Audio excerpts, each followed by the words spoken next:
I'll put a 200% tariff on his wines and champagnes.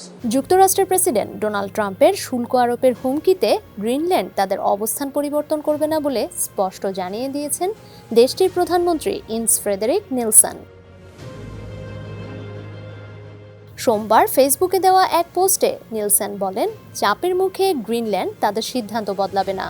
তিনি জানান, শুল্কের হুমকি সহ যুক্তরাষ্ট্রের সাম্প্রতিক সব বক্তব্য গ্রিনল্যান্ডের সিদ্ধান্ত পরিবর্তনে ব্যর্থ হবে।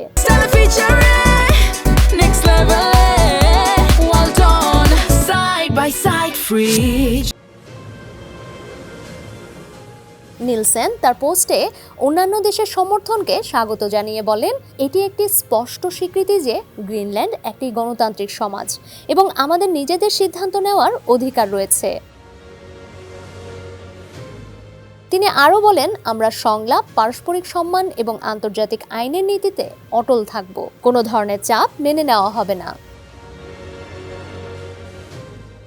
গত সপ্তাহান্তে গ্রিনল্যান্ডের রাজধানী নুউকে অবস্থিত মার্কিন কনসুলেটরের সামনে আয়োজিত এক বিশাল বিক্ষোভ সমাবেশে যোগ দেন প্রধানমন্ত্রী নিলসন। সেখানে ট্রাম্পের গ্রিনল্যান্ড দখল সংক্রান্ত বক্তব্যের বিরুদ্ধে হাজারো মানুষ অংশ নেন।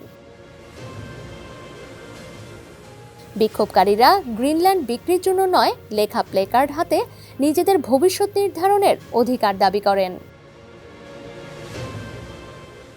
এদিকে ব্রিটিশ প্রধানমন্ত্রী কিয়ার স্টারমার মিত্র দেশগুলোর উপর ট্রাম্পের শুল্ক আরোপের হুমকিকে সম্পূর্ণ ভুল বলে মন্তব্য করেছেন। তবে তিনি এখনই এর জবাবে পাল্টা শুল্ক আরোপের পথে হাঁটতে নারাজ। স্টারমার বলেন, একটি বাণিজ্য যুদ্ধ কারো স্বার্থ রক্ষা করবে না এবং তিনি শান্ত আলোচনার মাধ্যমে এই সংকট সমাধানের উপর জোর দিচ্ছেন।